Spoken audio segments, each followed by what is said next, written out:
My name is Sarah Mitchell, and what I'm about to tell you will destroy everything you think you know about freedom, choice, and the illusion of safety we call normal life. 4:30 in the morning. That's when everything I thought I knew about my life died. One knock, one whispered warning from a neighbor I'd barely spoken to in 3 years. "Don't go anywhere today. Just trust me." Her face looked like she'd seen death itself crawling up from hell. I froze right there in my doorway, coffee mug trembling in my hands like I was some kind of pathetic child. By noon, I finally understood what she meant. By noon, I understood that my entire existence had been a lie wrapped in surveillance and packaged as safety. If someone knocked on your door before dawn with a warning like this, would you ignore it? Don't. Because what I learned next could happen to anyone. For 32 years, I lived what I thought was a normal life. Boring, maybe. Safe. Definitely. I made my morning coffee at exactly 6:15, black with 1 sugar cube. Read the news while standing at my kitchen counter. Same spot every day. Watching the world burn through a screen, while my own world stayed perfectly, numbingly predictable. But that morning felt different. Wrong. Like the air itself was holding its breath. There was a car idling outside my apartment building.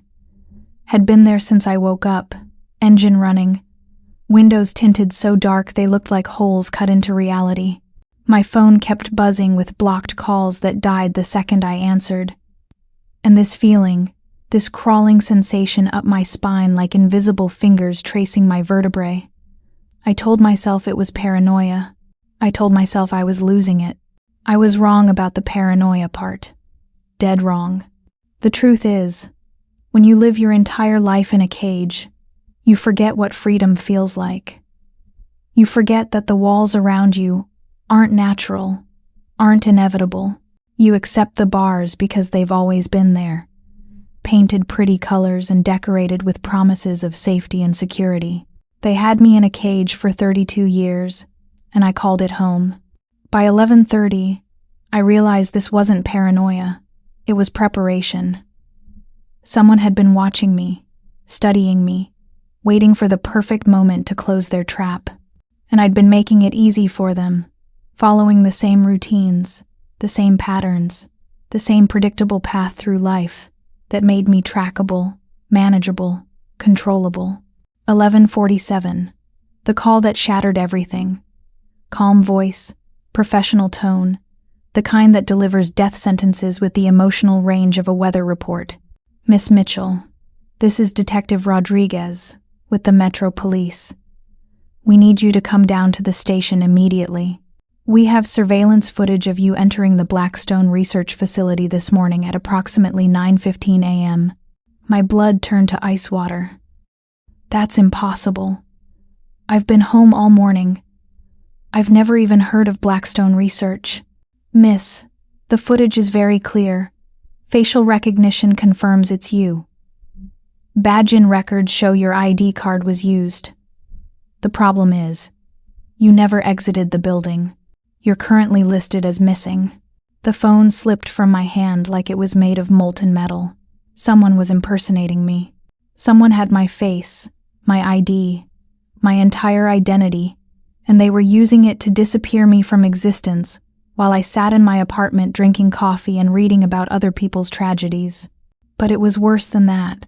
So much worse. Because as I stood there in my kitchen, staring at my phone on the floor, I realized this wasn't some random identity theft. This was planned, coordinated. They'd been preparing for this moment for longer than I could imagine. How long had they been watching me? How many of my daily routines had they cataloged? How many times had they practiced this scenario, using my likeness, my mannerisms, my life as props in their twisted theater? The rage was building now. Not the hot, explosive kind that burns out quickly, but the cold, methodical fury that settles in your bones and changes you at a molecular level. They'd stolen my identity. They'd stolen my mother. And they'd stolen 32 years of my life by keeping me ignorant of who I really was and what I was capable of. 20 minutes later, another knock. But this time, I knew better than to be surprised. My neighbor stood there, but she wasn't the quiet librarian I'd exchanged polite nods with for 3 years. Her eyes were different, sharp, military, dangerous. "We need to talk. Now." She pushed past me into my apartment like she owned the place, scanning the windows, checking the locks, moving with the precision of someone who'd done this 1,000 times before, and I just stood there, watching her violate my space, feeling that familiar helplessness that had defined my entire pathetic existence. But not anymore. Something was breaking inside me, some fundamental acceptance of powerlessness that had kept me docile for 3 decades. "Your mother," she said, not even looking at me. "Elena Mitchell. Died in that house fire when you were 14. My chest tightened. Those words hit me like physical blows, each one reopening wounds I thought had healed. "How do you know about my mother?" "Because it wasn't an accident." She turned to face me, and I saw something that made my knees weak. Pain, real, deep, carved into her soul pain. I was there. I tried to save her. She died protecting something tied to you. 18 years. 18 years I'd mourned my mother's accident, visiting her grave every year on the anniversary, leaving flowers and wondering what kind of woman I might have become if she'd lived to guide me. 18 years of guilt because I couldn't remember the last thing I'd said to her, couldn't remember if I'd told her I loved her before she walked out that door for the last time, and it was all a lie. She didn't die because of faulty wiring or gas leaks or any of the random cruelties that take good people too soon. She died because someone murdered her. Someone decided her life was an obstacle to their plans and removed that obstacle with the casual efficiency of erasing a mistake. She pulled out an envelope, yellowed with age. My name written in handwriting I recognized but hadn't seen in 18 years. My mother's handwriting. The sight of it made my throat close up, made my eyes burn with tears I hadn't shed since the funeral. She told me to give this to you if they ever came. Today they came. I tore open the envelope with shaking hands, and there it was. 4 words in my mother's careful script. "They will come for you." The rage hit me like a physical blow. She knew. My mother knew they would come for me. Knew they would try to finish whatever they'd started when they killed her. And for 18 years, I'd been walking around completely unaware that I was living on borrowed time, that somewhere out there, people were waiting for the right moment to collect what they thought belonged to them. Those sirens started low, like a growl in the distance, but they were getting closer. Multiple vehicles, moving fast, moving with purpose, moving toward me. "How long do we have?" I asked, and I hated how small my voice sounded, how much like a frightened child I still was even after learning the truth. "About 3 minutes, maybe less." She was already moving toward my back door. "They're not here to arrest you. They're here to retrieve you. There's a difference, and you don't want to learn what it is. Retrieve me. Like I was property that had wandered away from its owners. Like I was livestock that needed to be returned to the herd. The dehumanization of it, the casual reduction of my entire existence to something that could be retrieved, made me want to scream until my throat bled. But I didn't scream. I ran. We ran like animals fleeing a forest fire. Through my back door, across the courtyard, jumping fences like teenagers running from cops. Except these weren't cops and this wasn't a game. My lungs burned. My legs shook. I wasn't built for this kind of physical exertion, wasn't prepared for the reality of being hunted, but the adrenaline kept me moving, kept me from collapsing even when my body screamed for rest. I looked back once. Just once. Black SUVs were surrounding my building like antibodies attacking an infection. Men in tactical gear were breaching my front door with the kind of efficiency that told me they'd done this before. Many times. To how many other people? How many other daughters of inconvenient truth-tellers had they retrieved over the years? "They're not rescuers," my neighbor said as we sprinted through an alley.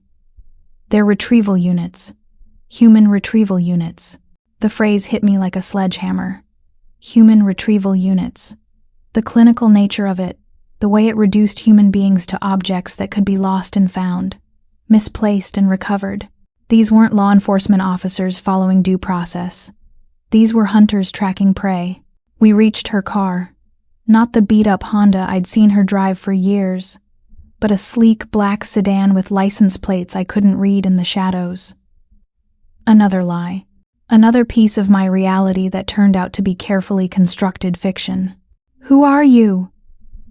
I gasped as we peeled away from my neighborhood, watching my entire life disappear in the rearview mirror. Someone who owes your mother a debt I can never repay. Her knuckles were white on the steering wheel, and I could see the weight of 18 years of guilt pressing down on her shoulders. She saved my life, saved my family, and when they killed her for what she knew, I swore I'd protect you. When she said my mother died for the truth, I finally believed her. And with that belief came a fury so pure, so absolute, that it scared me. I'd never felt anger like this before, never understood how rage could be sharp enough to cut through fear, strong enough to override survival instincts. My mother had died protecting the truth, and I'd been living in ignorance of that sacrifice for 18 years, going about my mundane little life while her killers waited for me to become useful to them. 20 minutes later, we were in an underground garage I didn't recognize, standing in front of a steel door that looked like it belonged on a bank vault. My companion, whose name was Linda, I learned, pressed my hand against a scanner. Nothing happened. Then a blue light swept across my face, my eyes, and something deep inside the wall clicked. Multiple somethings. Locks disengaging, seals breaking, mechanisms I couldn't see responding to something in my DNA. "Your mother built this place," Linda said as the door swung open with a whisper. "For you." The bunker beyond was small but sophisticated. Computers, files, equipment I didn't recognize. And on the central desk, another envelope. This one thicker, heavier, sealed with wax that bore my mother's initials. Looking at that seal, at the careful way my mother had marked this final message to me, I felt something break inside my chest. Not break like damage, but break like a dam giving way. All the grief I'd suppressed, all the anger I'd swallowed, all the questions I'd never been allowed to ask came flooding out in a torrent that threatened to drown me. I broke the seal with trembling fingers and unfolded pages of my mother's handwriting. But this wasn't a brief note. This was a confession, a blueprint, a roadmap to horrors I couldn't have imagined. "My daughter," it began. "If you are reading this, then they have finally come for you, and I am no longer here to protect you. What I am about to tell you will destroy everything you believe about yourself, about me, about the world we live in." I read on, and with every word, my reality crumbled like paper in fire.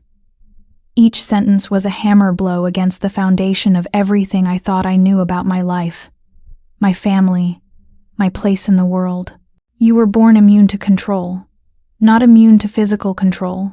That would be impossible, but immune to the neurological modifications they've been perfecting for decades, the modifications they've been testing on unwilling subjects, the modifications they plan to use on entire populations. My hands were shaking so hard I could barely hold the pages. Immune to control. What did that even mean? What kind of world was I living in where immunity to control was something remarkable, something worth killing for? The Blackstone Research Facility isn't developing medical treatments. They're developing human weaponization, neural control systems, ways to make people compliant, obedient, programmable. And you, my daughter, are the one person they've encountered who cannot be programmed. The words hit me like acid, burning away the last vestiges of the safe, predictable world I thought I'd been living in. Human weaponization, neural control systems. They were talking about turning people into remote-controlled puppets, and I was the glitch in their system. My whole life, every casual interaction, every job interview, every relationship, had they all been monitoring me? Waiting to see if I'd develop whatever immunity my mother was talking about? Had anyone in my life been real, or were they all just observers, keeping track of the anomaly until it was time to bring me in. That's why they killed me. That's why they're coming for you.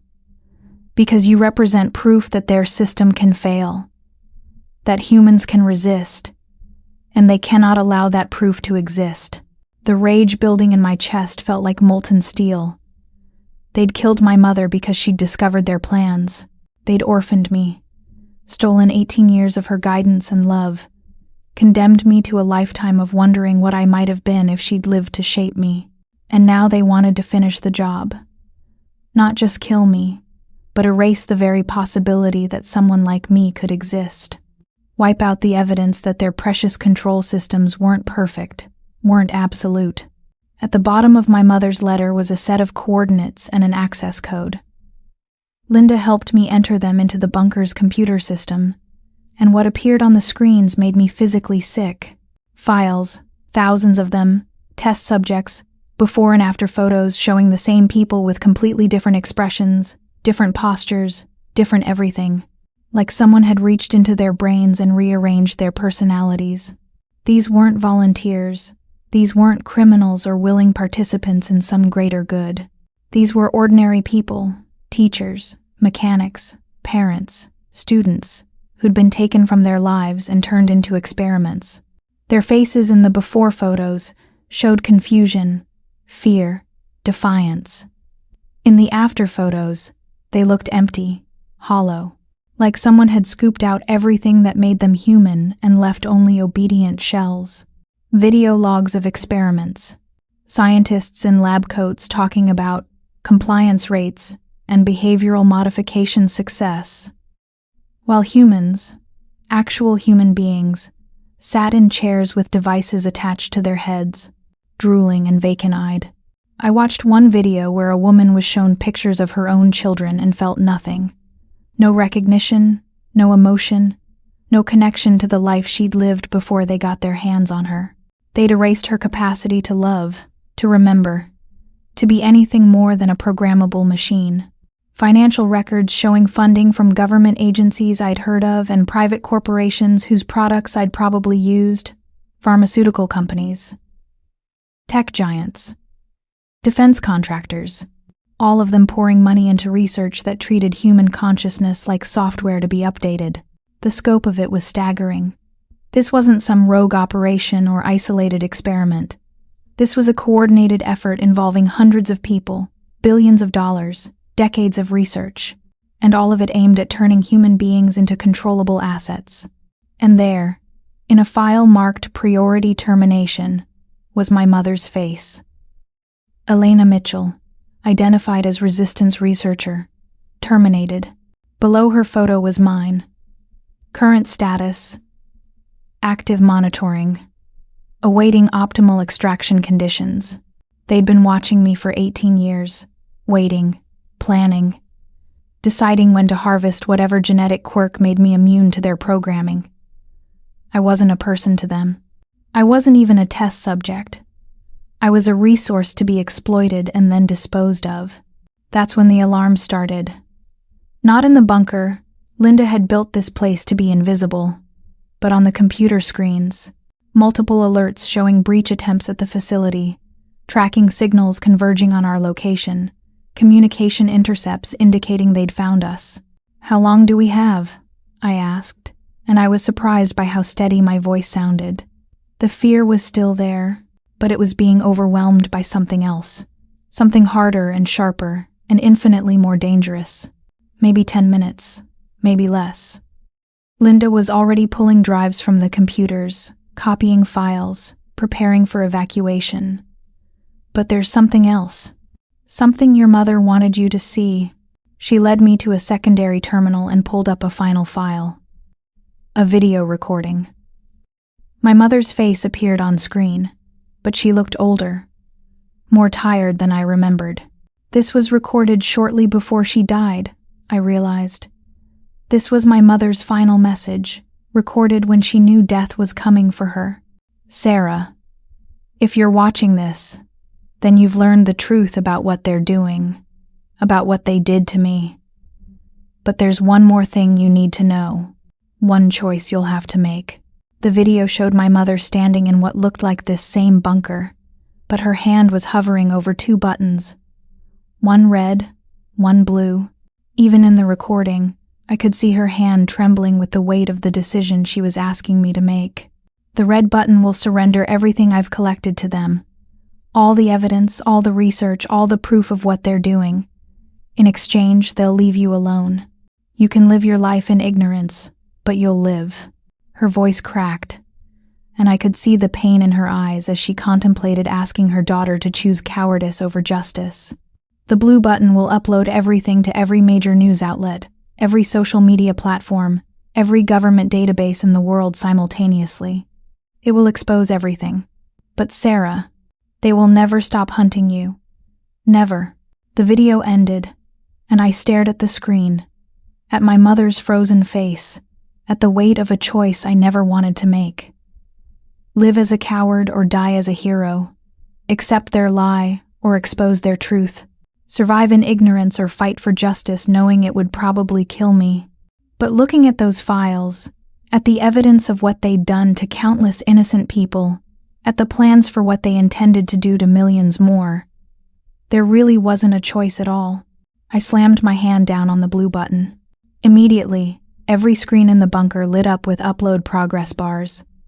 Thousands of files streaming to hundreds of destinations, news outlets, government agencies, social media platforms, peer-to-peer networks, everywhere. The choice felt like lightning running through my veins, like every cell in my body finally remembering what it was supposed to be doing. This was what my mother had died for. This was what I'd been born immune for. Not to hide from the truth, but to expose it. The countdown began. 60 seconds until complete upload. Above us, the explosions got louder.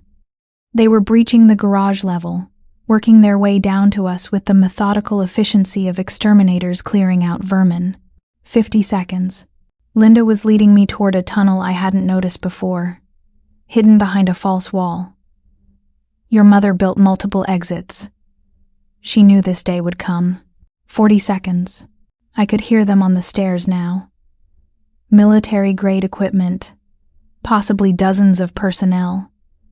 All for one person who'd learned too much, who'd refused to stay quietly in her cage. 30 seconds. They built my fear, I whispered, watching the upload percentages climb. I'm turning it into their end.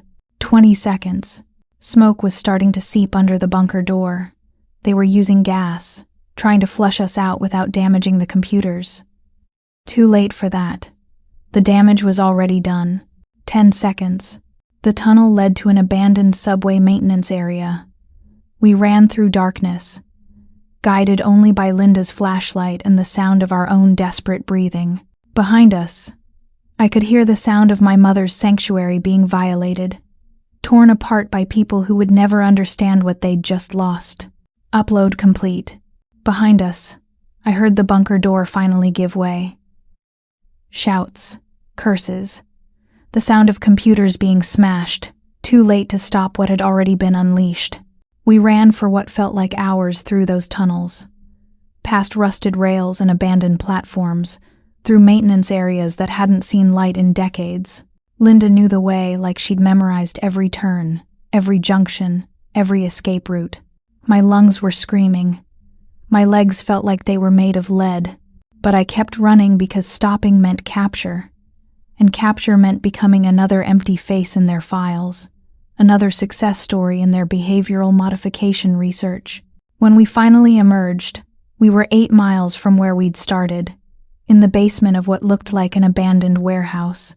Linda had supplies waiting, money, fake IDs, everything needed to disappear. "This is where we part ways," she said, handing me a phone with a single number, programmed into it. "If you ever need anything, call that number.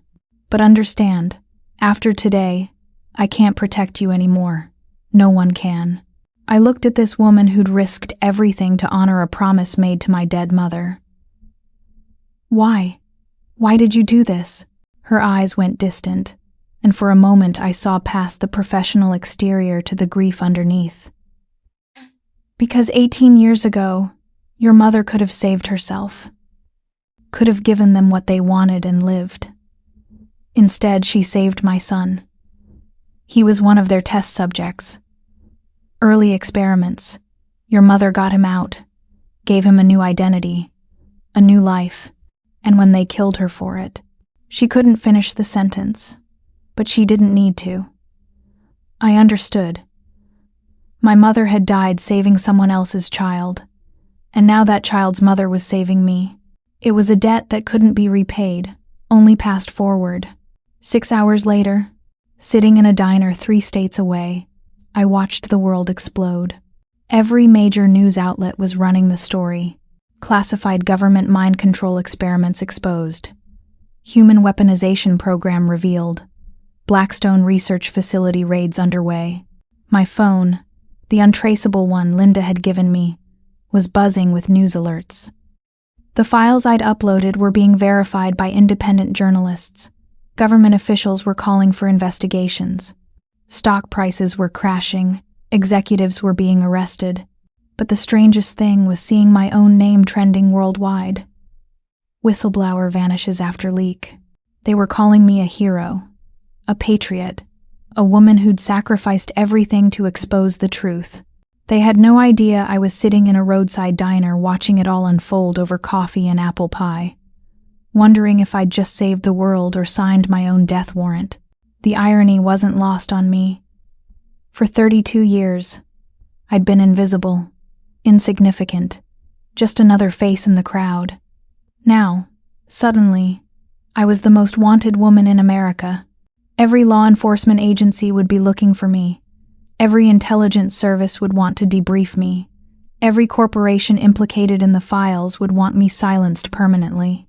3 months later, I'm still running, still looking over my shoulder, still jumping at every unexpected sound. But I'm alive, and more importantly, the truth is alive too. The Blackstone research facility has been shut down. Congressional hearings have been launched. Victims are coming forward. Families are demanding answers about relatives who disappeared into their programs. It's not enough. It's never enough. Too many people were hurt. Too many lives were destroyed. Too many families will never get their loved ones back. The woman who couldn't recognize her own children will never be whole again. The thousands of test subjects whose minds were shattered and rebuilt will never recover what they lost. But it's something. It's proof that even the most powerful systems can be brought down by one person who refuses to stay silent. They'll come for me again. I know that. Somewhere in a boardroom or a black site facility, people are planning my capture, my termination, my disappearance. They can't let me live, can't let the evidence of their failure walk around free. But now, the world knows.